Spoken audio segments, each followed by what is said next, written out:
Um, I work with a software team, software artists, and we make robots. And I'd like to introduce them to you and let them speak first. I'm going to play you the sound of the robots. They're whistling, and these following little whistles are about things they can't find. And then I'm going to go into the talk.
So although we make web robots, these creatures actually create their own media. I'm going to explain what those sounds were a bit later on, but I want you to imagine these characters that we make are pure data. They exist in the world, such as a photograph represents what's in the world, but it actually exists in the physical space.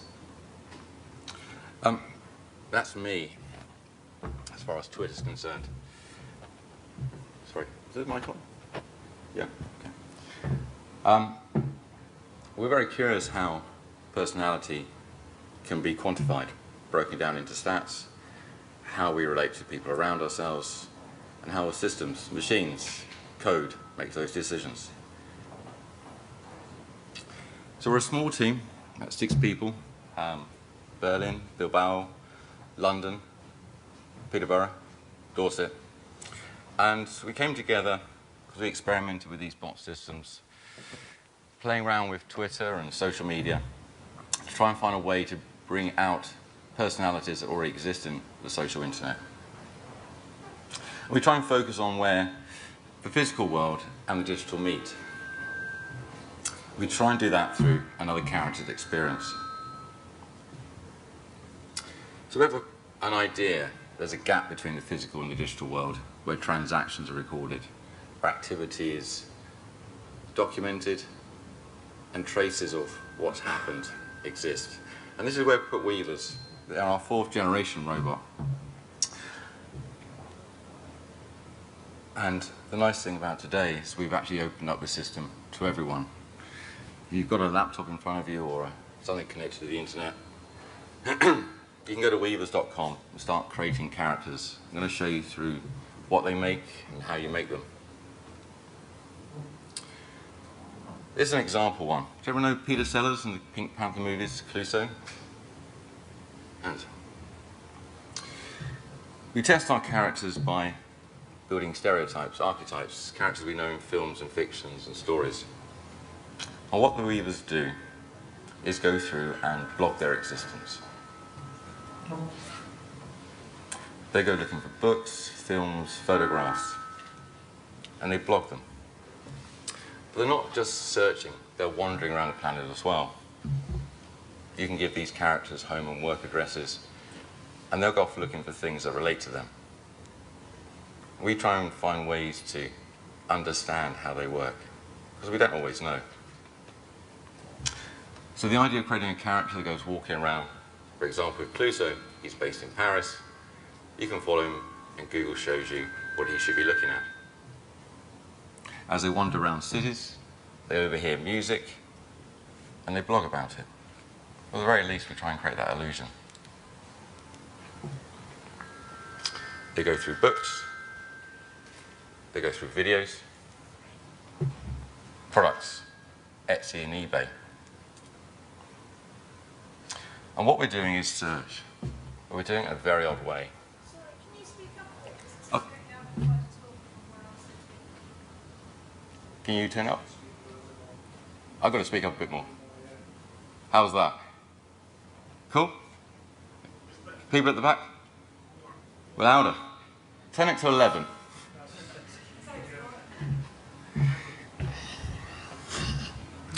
I'll do my best. Thanks, yeah. What about the other microphones? Is that any better? That's a low better, isn't it? Hold on.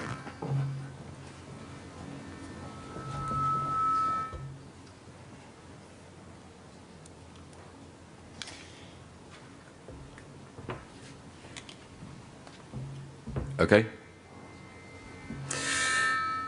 Feedback all right? See, going first has its benefits. Everybody else looks better. Where was I? I was trying to explain how we use these character systems to do something called search. Everybody uses Google, you put in the words chocolate, cat, you come back with things like chocolate and cat. What we're interested in, not coming back with those direct objects, but coming back with the stuff around those subjects. We call them narrative filters. What we try and build is a technology that requires imagination. Half technology, half imagination, creating a form of artificial life that doesn't use any artificial intelligence. So one way to understand what we do, and it is quite odd, I do appreciate it, and many people get confused and scared. What we try and do is match human emotions, or the understanding of emotions, with what's going on online. A chap called Ekman, this is going to be difficult. There's a chap called Ekman, he categorised about 6 or 7 universal emotions we can recognise through facial expressions. The graph at the bottom is some new research. Someone accidentally found a very odd pattern. I need a pointer now. The blue line through the middle is activity on Twitter. The greyish area, where the peaks are, is happiness, and at the bottom is sadness. It's kind of discovered that when people are sad on Twitter, they go a bit more crazy for activity, and you get this heartbeat effect. So what the bots are doing, they go off looking for inspiration. And one of the key bits in the whole equation of what we build is the retweet. Our characters go through Twitter, they find things that interest them, retweet it, and then use that tweet to go find the other material. This is the odd and confusing bit. So here's King Kong. He's one of our Weaver bots. He lives in New York, he lives in Central Park, he goes to the Empire State Building every day, back and forth, going into coffee shops, checking what's around him. This example here on the screen, took it last week. This is the tweet he's found. Can everybody see? It must be really difficult at the back to see this.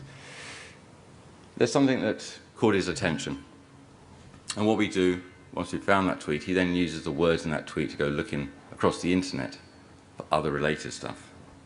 It's kind of like playing billiards when you're trying to get a ball, bounce it off a cushion into the pocket over there. It's really indirect, fuzzy logic search. In this example, he's gone through that tweet and somehow ended up with Cabo Wabo shot glasses. Some of you may be able to spot the connection in the words, but it's actually a very fuzzy logic. So what the bots do, they go to Twitter, look for its source of inspiration, then use your favourite social media Web 2 sites for content, looking for content that everybody else has shared so they can relate to it. Amazon and Facebook are the two we're really hesitant about, because you can see where this is going. We start stepping on loads of social permissions.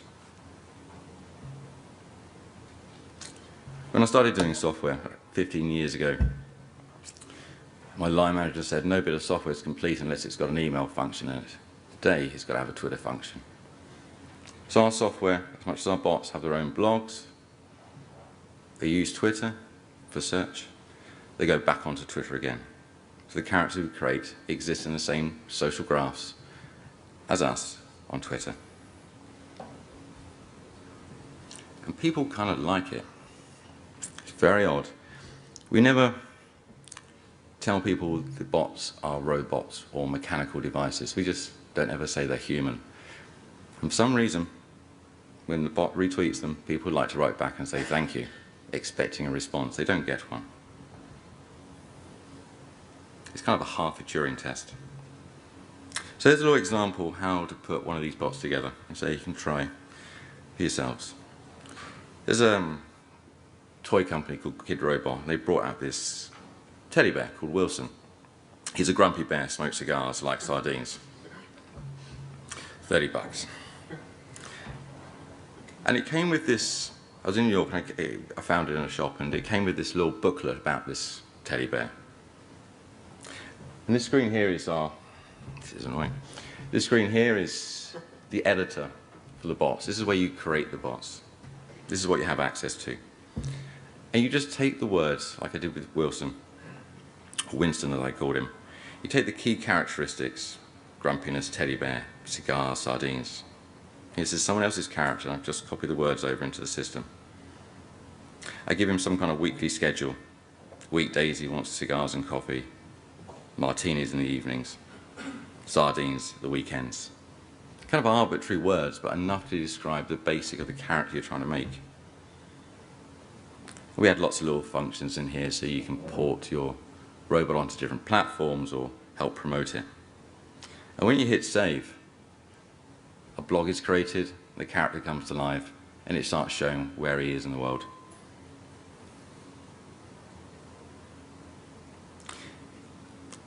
What we built is a web service for robots. We're very interested in the majority users of the internet, and that is bots. And it raises questions on what we do with the humans in this equation. So a system that allows you to create robots, and as many as you want, it's kind of like Twitter, but having dozens and dozens of accounts on automation. And you can share them. We build a profiling system so you can create some bots and share them with people and show the creations you make. I'm sure many of you are wondering, why on earth would you want to do this stuff? We ask ourselves that as well, but we give some examples. And because these characters are pure data, they're completely portable. There's a chap here called Greg. Where did I see him? Over here. Greg's been playing with us and playing with these crazy creations. He discovered there's a little web service called Flavors Me. It's like a personal homepage. And he discovered that you can just plug in the weavers into another system, so you can spread your characters. You don't have to leave them on our platform. So King Kong's in New York, and putting him on Foursquare is kind of interesting. These guys, when you put them on Foursquare, win mayorships, win badges, but what they're actually doing is helping explain who they are. And they work anywhere in the world where there's enough data. Middle of the desert's no good, and Greenland's not too good. But anywhere where people are sharing their lives is where the weavers sit and where they operate.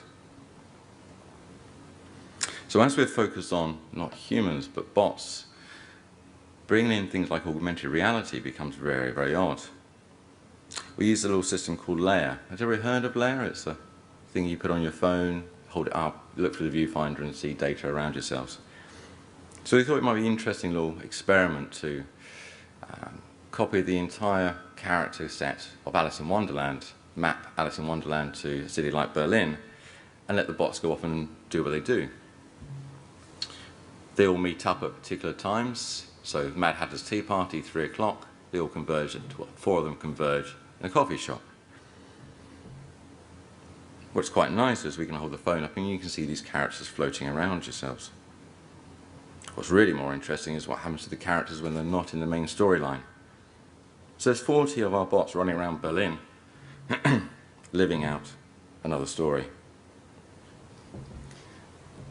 I thought this slide might be hard. When we start building this as a web service, previous versions have just been Twitter bots and very lightweight mechanics, but we ask ourselves, what is the role of the human apart from creating a bot? What else is going on? And the team have all done about 15 years in building websites. We realize we're doing the same project over and over again. User experience is about converting a human being into a customer or a user or a data persona. And that's quite a weird thing to keep making over and over again. The insight was, if you're putting so much money into a user experience where actually the user is of value, just create the users. The bots are users of Web 2. How many of you work in the field of user experience and design? Show of hands. I thought there'd be more. God bless you for working in that field, because I think it's crazy. There's so many theories about how it should be done. There's a little map someone put together of all the disciplines. There's a rhyme and reason to that industry, but how do you expand it? And I found this online. I thought this is a bit better way to explain it. It's not content or design that's important, but getting use out of software. Software gets better through use, and so if we're having users and bots, who's using what, and what should the bots be using, and what should users be doing? So we started thinking about the post-user internet. A web service like Flickr or Facebook, any of those favorites, are one big actor system living on the internet. They carry out a certain amount of roles. What we're interested in is the actors themselves as the bots all working together. So we're interested in the user experience, but actually for the benefit of a network. Daniel Suarez wrote a book called Demon. Anyone heard of this book? Yeah, you would. It's a mad one. It's a science fiction thriller, and it's technically accurate, and it talks about how a little weather simulation starts teaming up with other bits of software and having a life of its own. This guy's an engineer by trade who got into science fiction. With the Long Now Foundation, he started explaining to people the majority users of the internet are not humans. And it kind of makes business sense to go after the majority users of the internet rather than minority. Again, how to do it.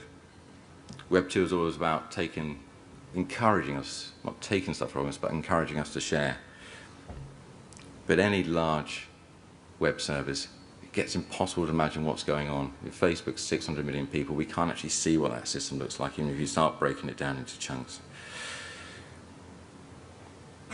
So back to our interest in user experience and how we try and build bots to share their experience with us. There's a couple of things we act as a principle. The Bantu tribe, they have this saying, to experience life, you must see it through the eyes of another person. Sharing stuff online normally gets a response of empathy. A retweet is a sign of empathy. It's not you liking a link or disliking it, it's you relating to it. And this has a weird side effect to everyone. Shared experiences, dreams and memories enhance our sense of touch and scale by informing new behaviours. What I think we're all becoming aware of is the more sharing of data through a city as a platform or through web services is actually starting to affect us and change our behaviours or grow new behaviours. There's a web service, a website or an art project, call it what we want, called We Feel Fine. Does everyone heard of We Feel Fine? Show of hands. Jonathan Harris. They did something really clever. They did something which is far more interesting than sentiment analysis. They simply looked for a phrase, I feel something. This photograph here is their system bringing back an image and extracting a sentence from a blog post. I feel like I'm not where I'm supposed to be. And the kind of poetics between this image and this sentence have been thrown together is the kind of editorial we're interested in, the way for a system to express itself. Now, we built these bots and we licensed them, and we licensed them to market research teams. A company called Brainjuicer are our collaborators. And using this kind of stuff for market research, any form of search is good for market research. What we're providing is a tool for them to see where the gaps are in between brands or product development. Humor Cloud, gaping void, I think it's better known as, came up with this very, very simple idea. People buying products fills a gap in their lives. But then he comes up with this cartoon. It's not what the software does, it's what the user does. And we're sitting somewhere in between these two ideas. We're interested in what the software does by itself. We want the software to be emergent. We want personas and robots to grow emotions. This is John Kieran from Brainjuicer. We've been working with these guys about 1.5 years. They work with brands all around the world. They're developing versions of our software to work in China. And it's took the market research industry by storm. It's very, very odd. As most agencies in marketing and advertising are trying to get their head around how to use social media and join up conversations, we work with Brainjuicer and we help them extract from the social web more meaning, personas, average personas built out of the shared media. Essentially, they're replacing the focus group idea with bots. Focus groups are a problematic way of doing research. You put 5 people in a room, they're all going to agree at the end of the session. What you're looking for is a system or a process that doesn't lie. Again, it's one of the nice things about the bots. They never attempt to tell the truth because they can't lie. So this idea that the bots can't lie, they don't tell the truth, but they're doing something, it's very similar to this thing called Rule 30 by Wolfram. It's an emergent equation. Some simple rules across the top here creates very complex patterns. And they're beautiful in themselves, but actually they're more like your fractals or a natural pattern. Again, which we try and help the bots describe themselves through this kind of emergent design. At the very beginning of the talk, I talked about how we're interested in where the digital and the physical meet or touch through storytelling. There's one big problem in that kind of thinking is, what is information? And Claude Shannon, the father of information, or information theory, comes up with this line: information is the resolution of uncertainty. Converting analog sounds into digital, you're always going to get a stepping, an aliasing, an edge, which is synthetic. Just as much as you always try and get things to touch, almost touch, get very close. I'm afraid it doesn't really show up well on the slide, but this piece by Bridget Riley called Kiss. We're interested in the emotional, or the illusion, or the sensation when two things slightly come together. And in the painting, it's a very weird blurring going on between the two masses. So like Claude Shannon, who talks about the value of information or what gets lost in communication, we're interested in that bit where it's almost touching, almost feeling, where the bots are almost touching us. Because the bots live off the social web and it's the stuff that we share, one way to look at it is the bots are using us as their nerve endings. They're feeding off us and trying to sense and experience the world through how we do. Now, the world of user experience and of design is a powerful thing. I'm sure many of you use Apple products. They're really good. They do the job. They're really simple. But it's uneasy when one company dominates an idea of user experience so much. We're interested in where humans can fit in with synthetic characters, with bots, and what that user experience should be like. And it's not based around a product. It's based around our physicality and our emotions. There's this quite amazing person based in Scotland and Berlin, I believe, who left. She's a DIY hacker. She hacks herself. She builds her own user experience by putting electronics, magnets under the skin. It's not wearing devices, but actually sitting down at a kitchen table with a bottle of vodka, a scalpel, and putting some magnets under her skin. She does it to enhance her senses. She builds RFID, a very good technology, well done, well used in this area. So I need to demonstrate with my hand. She puts RFID in herself, so when she goes to a computer, it unlocks.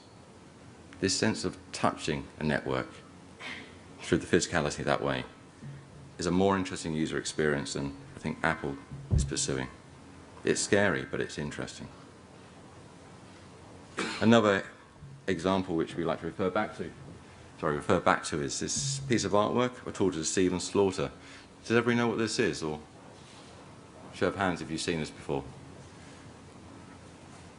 This is a black box, literally, in the gallery. It sells itself on eBay. It's a system that's constantly selling itself, and you can buy it, and then it will sell itself again. It's a system that's technically doing what any human would do, trading on eBay, but it exists as its own identity and is shared by many people who buy it. When we start looking at personalities and bots, this example turned up and really scared us. Scared us in a kind of, that's cool way.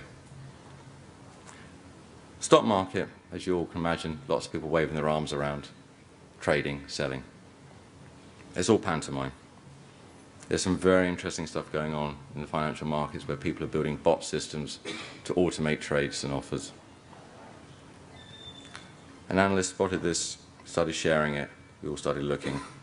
This pattern on the screen of the graph, sorry, it's just too light, I need to see it, but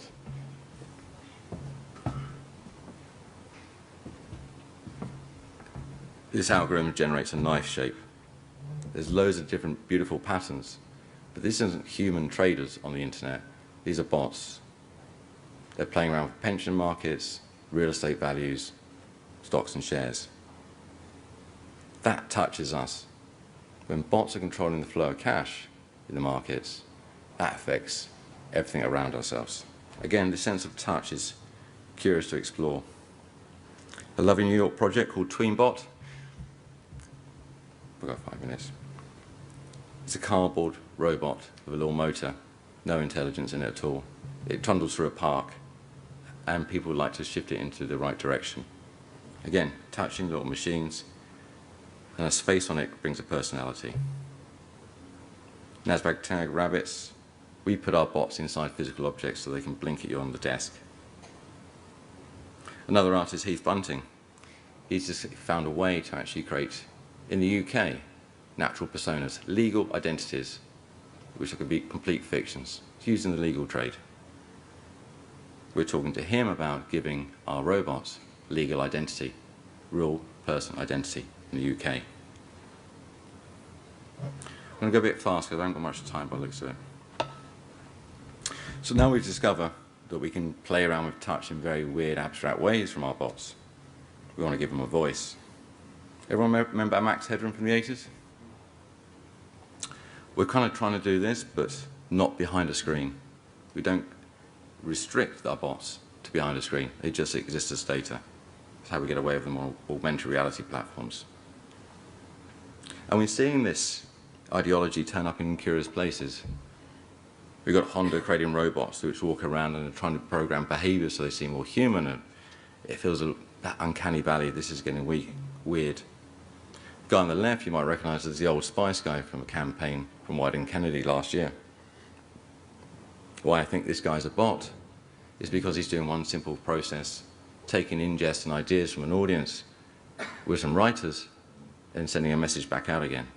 These feedback loops through personas is starting to appear in marketing as normal practice. But we don't want to conform the bots to a single profile. We want them to emerge. Like Roy in Exodus 6 from the film Blade Runner. Very famously, the actor kind of came up with this great ending, these great texts at the end of the movie. It was never scripted, but he had lived the role for so many months, he started generating his own ideas. It's method acting through the persona of a robot. So what do we want? We want robots walking the street and having emotions? We don't know where this should go. We built Weavers as an experimental project, an artwork, something to keep us amused, see if we could do it. But now we've opened it up as a system, as a platform with an API. That means you can now extract information from the bots, but more importantly, start thinking about how you want to sift through the internet through a personality yourself. You can create the arms and legs, the gestures and behaviors yourselves, and build it onto a platform and share it with people. It's a bit like Mr. Potato Head, which I'm sure you all know. Hands up. Yeah. So as much as you play with Twitter, use desktop clients or applications, or any platform to buy apps for, we use the concept of apps and turn them into prosthetics, stuff to stick on the arms to stick on the bots, functions to stick onto the bots. There's stuff on the Filter Factory website, filterfactory.com. There's links through to the source code, build your own prosthetics. It's very simple. Everything's supported by Google. We use their platform a lot. Dreamer is the first demo application. The bots go to bed at midnight, they get up at 7. About 4 hours before they wake up, they go through an REM process, they start dreaming. We built that as a Hello World application. It's a riff-off Philip K. Dick's book, Do Androids Dream of Electric Sheep? It's very simple, the application's out there called Weaver Dreamer. You select the bot, it comes back with these kind of symmetrical images. Click on the image, it'll take you to the image it found the day before. It's recalling its own finds and translating them into its own works. It's actually making its own media. And they're quite weird, some of these images. So I'm going to skip through because we're almost out of time. But this is the kind of thing we're after, building weird mechanical prosthetics for weird, wonderful characters. The music we heard at the beginning was when a bot goes off. There were 5 different bots of different ages. When they go off and they can't find something through their searches, we send that to an audio synthesizer. We use Super Collider. And it converts the keywords it couldn't use, or keywords that didn't return results.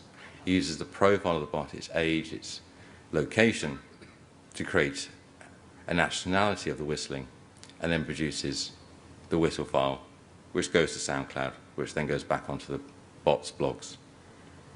Essentially, we're trying to make something out of nothing. When Google say if it doesn't exist, you can't find it on the web, we're interested. If it doesn't exist, we want to make it right now.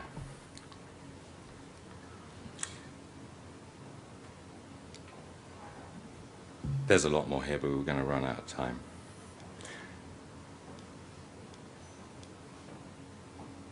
The latest thing we're working on, 2 guys in the room here, James and Greg, is a storytelling engine.